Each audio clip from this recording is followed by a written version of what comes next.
take us through the hair decision? How'd I know that was the first question? I wanted something different, and it was like a fun camp thing at first, but I actually grew to like it, and I think I'm gonna keep it. I think it's a new thing, at least for the season. You heard any like Eminem jokes or anything like that? That's all I've heard. Slim. It's all right. Braxton, after being an All-Pro, return to last season, what do you feel like is the next step for you to get up to that level as a receiver as well? Continue what we're doing in the return game. Obviously, is step one. Obviously, go for the number one special teams in the NFL as a whole is the goal there. And as far as receiver, just keep being the playmaker that they can depend on and be a reliable target all season long.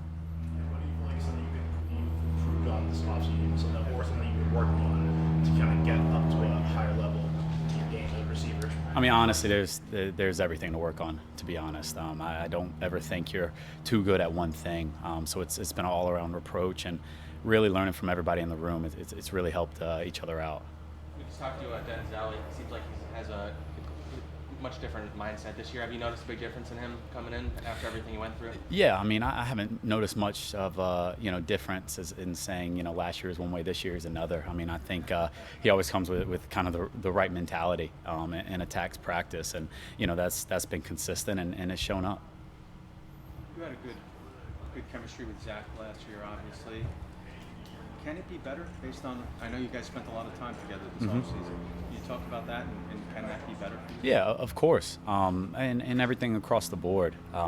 You can, like I just said about being a receiver, you can always improve, and that's what all those kind of off the field times are for. You end up talking about those things inadvertently, and then obviously that's what camp's for. Just everybody getting on the same page and understanding what he sees and what we see, and meshing the two as good as we can. Change in him? Absolutely. And it's natural, but with the way he's really attacked this and his focus and his energy and his drive to continually get better throughout last season, through this off season, and now in camp. I mean, you can obviously tell. Can you tell, like, even in the mundane thing, like in the huddle?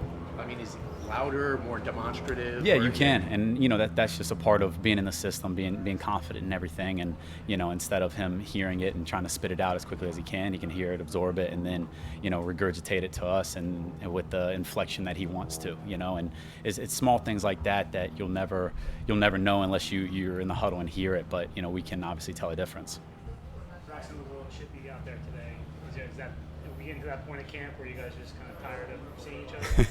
Not tired of seeing each other, but it's whatever, week 2, later in week 2, and absolutely. The competition's rising. We're a week away from the first preseason game, and that's camp. That's competition.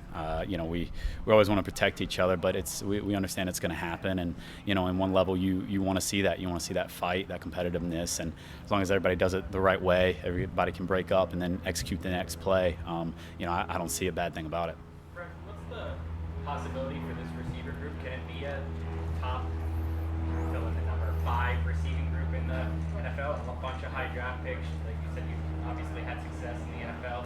What do you think is the ceiling? Yeah, I'm not going to put a ceiling on it at all, or floor, to be honest. I mean, we can do whatever we want to do as a group. I mean, honestly, but it starts out here. It starts with everybody understanding the playbook left and right. It starts with executing, and then we got to go out there and make the plays. To say we have a top 5, top 10, top 15 ceiling is, it's almost irrelevant to say it. But luckily we have 18 weeks in the season where we get to go out there and we get to show what we're going to be. How's Garrett?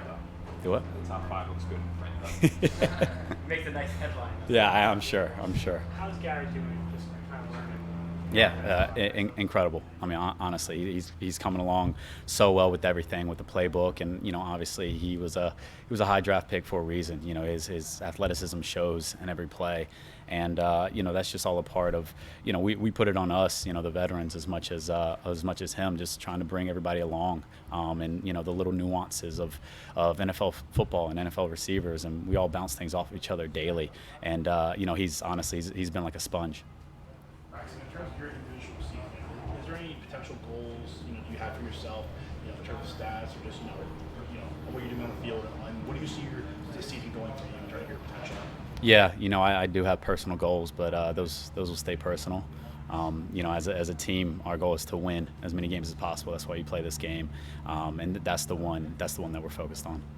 You did say on I think it was the Rich Eisen show, though, that we're not short of playoffs. How do you get to the playoffs? Look, like I said, we play to win. I think I said everything on that podcast. You can go back and listen to it. But you play this game to win. Nobody's out here and going through these dog days of camp to try to be mediocre. It's not the mindset of anybody in here, and I'd be lying to say it was.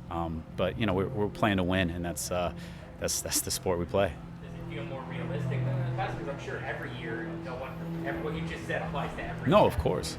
Everybody sit here and says that. Everybody looks to their goals and writes them down on the board, or chants them and any of those other things. And like I said before, it's absolutely irrelevant. We got to take this one day at a time, and this is where our focus is. I mean, we don't talk about what's going to happen in whatever 20-something weeks right now. That's not our focus. We got to get better today, and I think we did. And tomorrow we have an opportunity as well. Braxton, what kind of impact has Michael Carter has had on this team, both as a player? He seems like a mature kid as a leader too. Yeah, he's a little Energizer bunny, and it's awesome having him out there. And he plays football the right way, with passion. You can tell he loves the game, and when you have people like that out there, when you have 11 like that out there, great things can happen. Coach Schaller referred to you as a bulldog in terms of your versatility. Why do you take so much pride in doing so much on the field? I mean, last year you ran the ball, caught the ball, were all pro and kick and punt returners. Why do you take so much pride in that? I think the more you can do. I mean, we all know there's a 53-man roster and 46, 47 dress.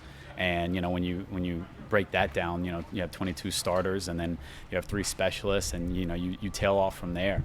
And at the end of the day, I found it extremely valuable to be able to know all the positions and to do all these different things, because football happens, injuries happen, and games are tough, and this football sport is. So the more you can do, I think, the more valuable you become. And I want my teammates out there to trust me and have that faith in whatever I'm tasked to do. We tend to focus on the specialists who have the ball in their hands like you. But what does a guy like Justin Hardy bring to these special teams? Oh, he's huge. I mean, he's obviously he's one of the leaders in that special teams room. His experience, and he takes a world of pride in what he does, and you love to see that.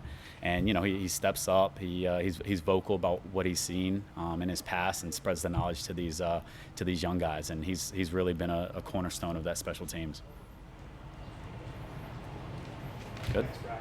Thank you, guys. Appreciate it.